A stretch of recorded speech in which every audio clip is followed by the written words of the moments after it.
대저 금강경이란 상 없는 것으로 종을 삼고 그리고 무상으로 위종하고 이래 돼 있어. 그 무상, 상이 없는 것으로 무상으로 종을 삼고 머무름이 없는 것으로서 체를 삼으며 그 무주로서 위체하고 그 머무름이 무주로서 이제 체를 삼으며 묘하게 있는 것 그렇게 이제 묘유로서 용을 삼음이라.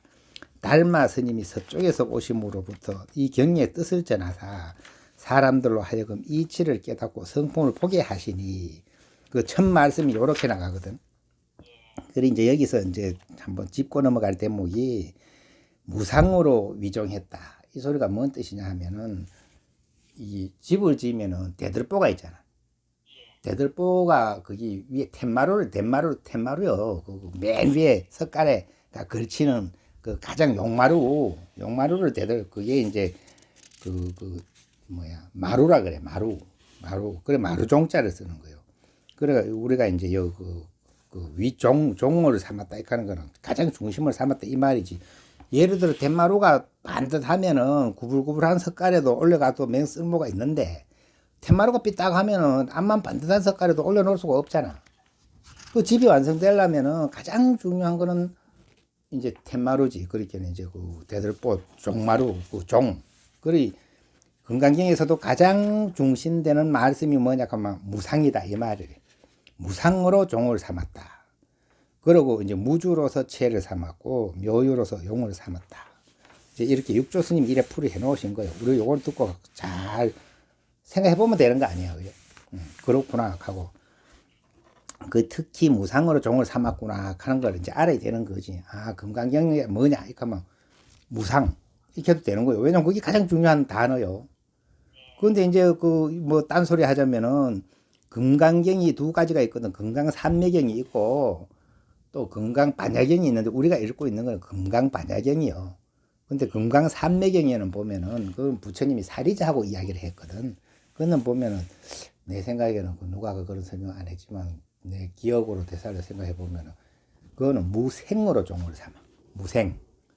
예, 무생을 가장 많이 설명하고 있거든. 근데 이제 금강반야경에는 무상을 가장 설명을 많이 하고 있다. 그 여기서 이제 그 육조 스님이 이 서에 금강경을 본론을 설명하기 전에 이제 서 하는 거는 금강반야바라밀경 요 이제 제목에 대한 설명이요. 이 전체에 대한 설명이지. 근데 내가 가만히 읽어보면 금강반야바라밀경 제목에 대한 처음 들어가기 전에 제목을 확실히 알아야 될 거 아니야. 그 대의를 큰 뜻을 그게 간략히 정리되어 있기 때문에 요걸 먼저 읽어보고 그 다음에 이제 금강경이 이런 경이구나 알고 그 다음부터 한 대목 뭐 여시아문 여시아문만 가지고도 우리가 연구를 하면 1시간은 들어야 될 만큼 내용이 많아. 그거는 한 대목씩 하더라도 우선은 전체적인 대략적으로는 이제 육조 스님의 서를 읽어보면서 그렇구나 이래 해석하면 된다 이 이야기래. 그걸 이제 넘어가면은 그 앞에 얘기했듯이 이제 상 없는 것으로 종을 삼고 머무름이 무주로서 체를 삼으며 묘유로서 용을 삼음이라. 달마 스님이 서쪽에서 오심으로부터 이 경의 뜻을 전하사 사람들로 하여금 이치를 깨닫고 성품을 보게 하시니 다만 세상 사람이 자기의 성품을 보지 못함으로 견성의 법을 세웠거니와 세일이 만약 지녀 본체를 볼 수 있으면 법을 세울 필요가 없으리라. 하긴 보면은 그냥 그렇게 자기 지녀 본체를 볼 수 있다면은 이 법도 필요 없다 이거지. 그걸 보도록 하기 위해서 견성의 법을 세워놨다 이 말이래. 그 무상으로 종을 삼아서 이제 이 경을 독송하는 자는 수도 없고 칭찬하는 자도 헤아릴 수 없으며 소를 짓고 주애를 한 사람이 무릇 800여분에 이르되 설하신 도리는 각각 소견을 따르니 그 견해가 비록 같지 않으나 법은 둘이 아니로다. 전생에 씨앗을 심은 상근의 사람은 한 번 듣고 곧 깨닫거니와 만약 전생에 익힌 지혜가 없으면 독송을 비록 많이 해도 부처님의 뜻을 깨닫지 못함이니 그러므로 그 뜻을 해석하여서 학자들이 의심 끊기를 바라노라. 만약 이 경에서 뜻을 얻어 의심이 없으면 굳이 이 해설에 의존하지 않으리라. 그 이제 그 육조스님이 해설하는 이유를 설명하는 거잖아. 말하자면 그냥 읽기만 하가 모르기 때문에 내가 이제 해설해 준다 이 말이야. 요 뜻을 해설해 줄 테니까 잘 들어보고 의심을 없도록 해라 이 이야기지. 만약 의심이 없어지면은 굳이 이 해설에 의존하지 않아도 된다 이 얘기지. 그렇지 그야 당연히 그렇지 않겠어.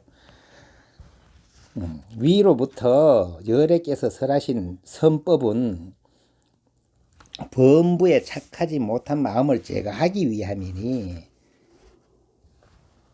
경은 성인의 말씀이라 사람들이 그것을 듣고 범부로서 성인의 깨달음에 이르게 해서 영원히 미혹된 마음을 쉬게 하시니라.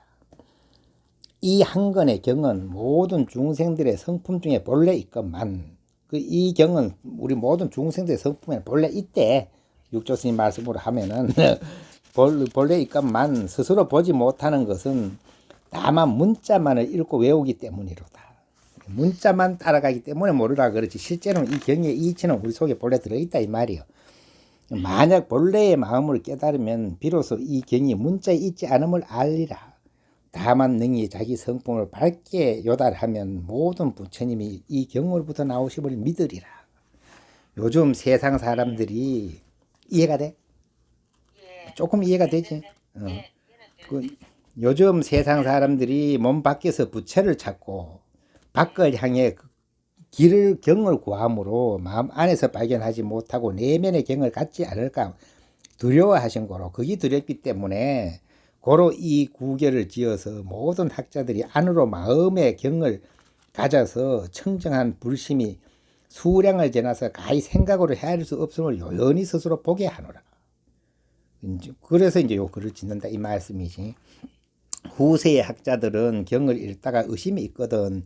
이 해의를 보아서 의심이 풀어지면 다시는 이 구결을 쓰지 않으리라. 바라는 바는 공부하는 사람은 다 같이 광석 가운데 있는 금의 성품을 보고 지혜의 불로 녹여서 잡된 광물은 버리고 금만 있게 함이로다. 우리 석가세존께서 금강경을 설하심은 사위국에 계시니 계시사 수보리의 물음으로 인하여 대자비로 설하시니 수보리가 설하심을 듣고 깨달음을 얻어서 부처님께 법과 더불어 이름을 청하시어 후인으로 하여금 이에 의지하여 받아 지니게 하시니라. 그러므로 경에 이르되 부처님이 수보리에게 이르시되 이 경은 금강반야 바라밀이라 명하노니 이 이름으로서 너희는 마땅히 받아가지라 하시니라. 여기까지 그건 쭉 읽으면 되잖아. 그죠? 이거 뭐 설명할 필요가 없지. 그건 들으면 돼. 아, 이런 내용이구나.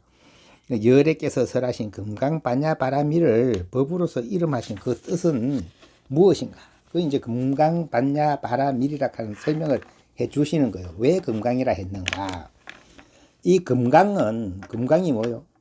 금강이라고 하면 우리 다이아몬드래요. 다이아몬드. 그렇지. 그 다이아몬드 최고 비싸잖아. 가장 강하고. 그리고 이 금강은 이 세계의 보배라.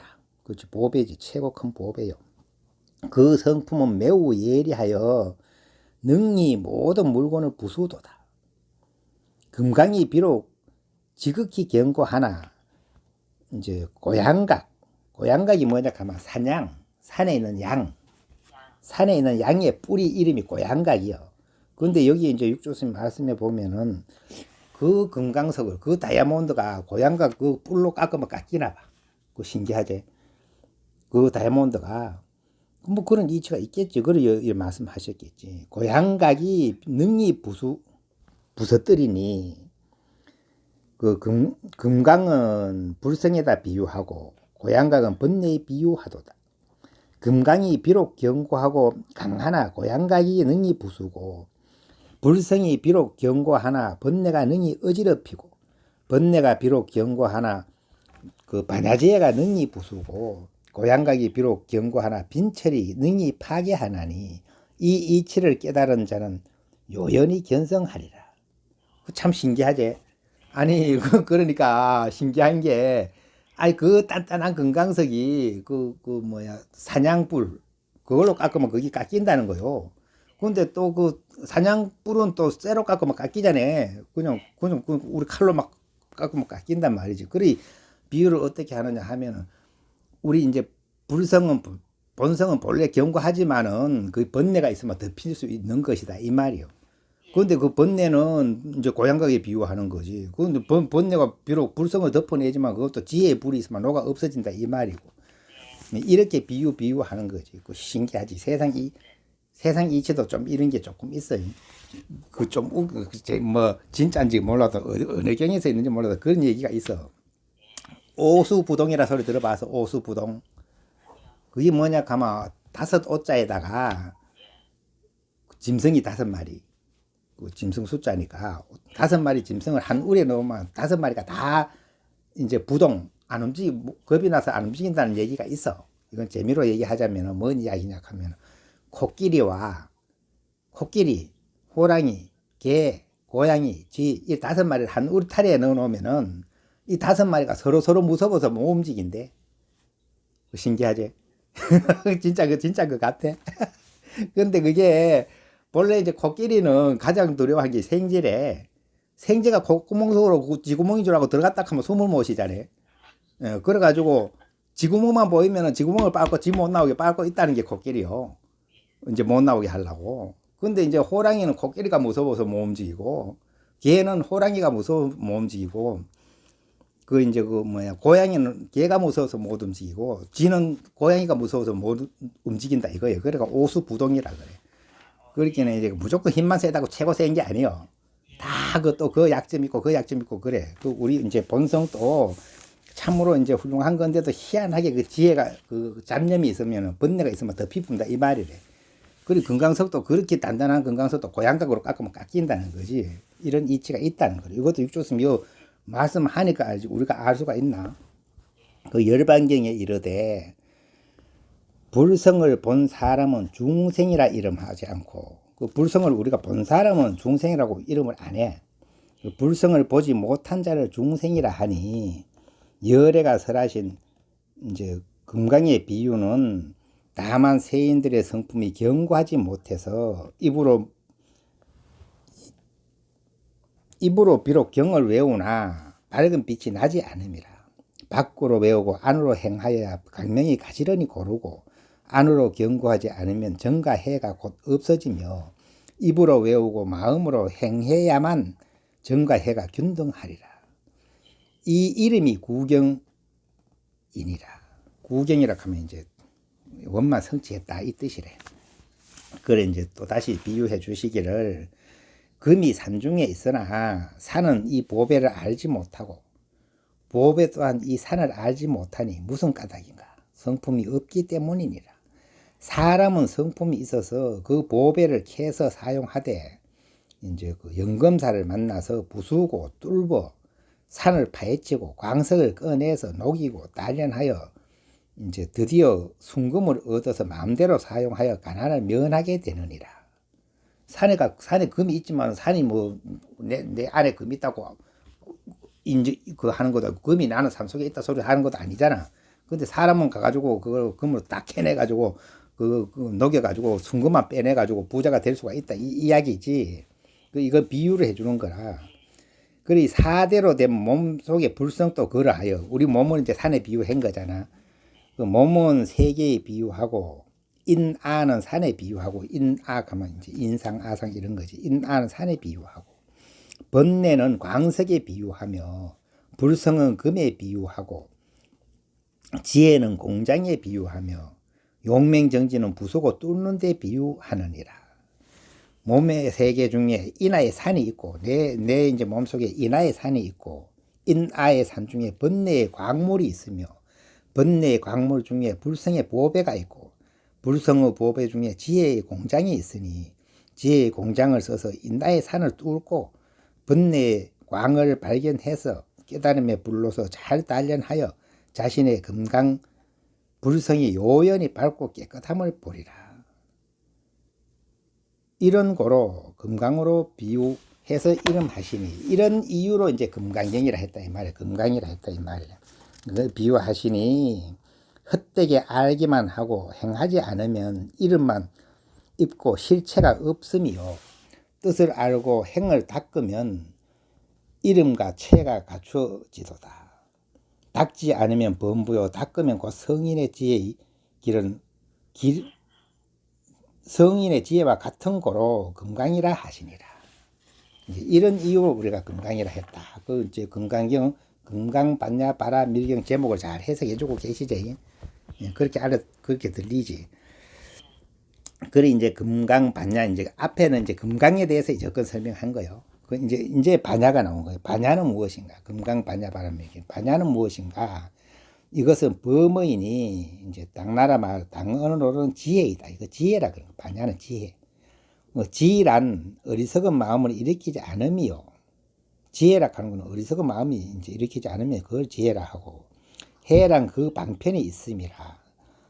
해는 지혜의 체이고, 지혜는 용이니, 체에 만약 해가 있으면 지혜를 쓰는데 어리석지 않고, 체에 만약 해가 없으면 어리석음을 써서 지혜가 없음이니, 다만 우체로 말미암아 깨닫지 못함으로 드디어 지혜를 빌려서 우체를 제거함이니라. 요것을 이제 반야라 한다는 거지. 반야는 지혜라 한다는 뜻이고, 그 다음 무엇을 이제 금강, 반야, 바라밀. 그 바라밀은 무엇인가? 무엇을 바라밀이라 명하는가? 그 이제 당언의 도피아니니, 도피아니라 하는 것은 생매를 떠난다는 뜻이니, 다만 세인의 성품이 견고하지 못함으로 인하여 일체의 법에 대해 생멸하는 모습이 있으므로 육도에 유랑해서 진여의 땅에 이르지 못하고 못함으로 이를 이 언덕이, 이걸 이제 차안이라 그래. 차안. 우리가 깨닫는 곳은 저쪽에 건너갔다는 거는 피안이라 그러고, 피안의 소리 들어봤지? 피안이라 그러고, 우리가 여기 있는 곳은 차안이라 그래. 육도에 유랑해서 진여의 땅에 이르지 못함으로 이를 차안이라고 한다. 정렬의 대지혜를 갖추어 일체법에서 원만하게 생멸을 떠나면 곧 저 언덕에 이르는 곳이로다. 또한 말하기를 마음이 미하면 차안이고, 미하면 차안이고, 마음을 깨달으면 피안이며, 마음이 삿되면 차안이고, 마음이 바르면 피안이니, 마음이 바르면 피안이다 이 말. 그 입으로 말하고 마음으로 행하면 곧 자기 스스로 법신의 바라밀이 있는 것이요, 입으로 말하고 마음으로 행하지 않으면 곧 바라밀이 없는 것이니라. 그냥 금강, 반야, 바라밀까지 했지. 그 다음에 마지막 남은 게 뭐요? 경. 그렇게 이제 밀까지 해서 바라밀까지 했으니까, 그 다음에 이제 경이란 무엇인가? 요걸 이제 정확히 해놓고 가는 게 좋겠지. 그 경이란 무엇인가? 경이란 길. 이게 길경자거든. 그 옥편에 찾으면은 지름길 경자로 나와. 그런데 이제 이게 그 육조 스님도 이래 말씀하시잖아. 경이란 무엇인가? 경이란 길이니 부처가 되는 길이라. 부처가 되는 길이라. 그 뭐야? 무릇 사람이 이 길에 이르고자 하면 응당이 안으로 반야행을 닦아야 구경에 이르느니라. 만약 혹 다만 능히 외우고 말하기만 하며 마음으로 의지하여 행하지 않으면 자기 마음에 경이 없으며, 실답게 보고 실답게 행하면 자기 마음에 경이 있음이니, 그러므로 이 경을 여래께서 금강, 반야, 바라, 밀 경이라 하시니라. 이게 이제 금강경에 대한 설명이야. 그 금강경 제목에 대한 설명은 요 정도면 아주 잘 돼 있지. 잘 설명한 것 같지 않아? 그렇게 여기서 내가 생각할 때 약간만 하나 더 보태면은, 이제 여기는 육조 스님은 우리 이제 본성 불성을 산속에 이제 광물하고 막 섞여 있는 금에 비유했잖아요. 그렇게는 이제 그걸 지혜로서 그 산을 파티배 가지고 광물을 다 파내 가지고 이제 쓸데없는 번뇌, 광물은 번뇌거든. 그 번뇌를 싹 녹여내고 순금만 빼내야 그 수행하는 거 아니야. 그게 수행하는 모습 아니요. 근데 내가 늘상 얘기했듯이 그 선종영가집은 그 영가 형각 스님입니다. 영가 형각 스님 육조 스님 제자요. 그 영가 형각 스님의 그 선종 영가집에 보면은 이제 그 비유는 이 비유랑 비슷한데도 조금 더 이제 가볍게 비유됐다고 느껴지는 게, 한번 같이 땡겨가 이야기 해볼 만해서 가져오는 건데, 거기는 우리 본성을 그 불성을 진금의 비유가, 진금이 이제 이게 와력과 위보에 덮여 있다고 표현했거든. 그 와력이 뭐냐 하면 깨진 기와장, 깨진 기와장과 그다음 위보 가짜 보배.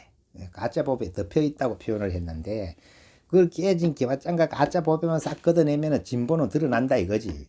그 본래 있는 그거는 드러나고 보통 사람도 다 이제 진짜 보배를 가지고 있는데도 이제 가짜 보배와 깨진 기와장으로 덮여 있을 뿐이지 없는 게 아니야. 여기는 이제 뭐 우리가 광산처럼 막 번뇌하고 막 그게 하나들이 섞여가 모른다고 돼 있는데 거기는 읽어보면 거의 이제 좀 더 쉽잖아. 그래서 한번 그거 끌고 와서 얘기해 보는데 거기에서 보면은 이제 다만 수행하는 사람들이 해야 되는 내용은 뭐냐 하면 와력과 의보를 없애는 것만 하면 돼. 왜 순금이 안 나타나지? 이런 걱정은 안 해도 된다 이거지. 그건 본래 있기 때문에 때가 되면 나타나는 거요. 그러면 이제 내가 할 수 있는 거는 내 번뇌만 없애고 욕심만 없애고 사상만 없애고 자꾸 없애 나가면 된다 이 말이래. 그 대표적으로 이제 내가 생각할 때는 건강을 이야기하려 해보니까 이제 나타나는 게 뭐냐 하면 와력이라 하는 깨진 기와장이라 하는 거는 어디에 비유하면 맞느냐 하면 내가 볼 때는 이제 이 건강경에서 이야기하는 그 큰 줄기가 뭐냐 하면 번뇌장이라 그래. 번뇌장이라 하면 번뇌로 장애되는 거. 그 다음에 소지장이라 소지장은 아는 게 장애되는 거예요. 이해가 돼? 소지장. 예, 우리가 하도 많이 똑똑한 사람들은 소지장이 더 심해. 아는 게 다 이제 병이 돼 있는 거예요. 그러니까 내가 볼 때는 번뇌장은 기와장에 비유하면 되고, 번뇌는 기와장 같은 거고, 소지는 전부 다 위보락 하는 거예요. 가짜 보배. 거기 보배 같거든. 왜냐면 내가 아는 거니까.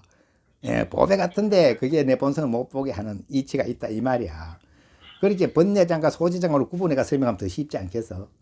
그러니까 좀 이제 번뇌인 기와장과 이제 깨진 기와와 그다음에 이제 가짜 보배. 가짜 보배는 소지에 그걸 싹 제거를 하면은 이제 진금은 본성은 저절로 드러나는 법이다. 이렇게 이제 해석돼 있어. 그래가지고 이제 육조 스님의 이제 건강경 서문만 읽고 영가 현각 스님의 이제 선종 영가집에서 그것만 한번 땡겨와 가지고 설명을 해본 거.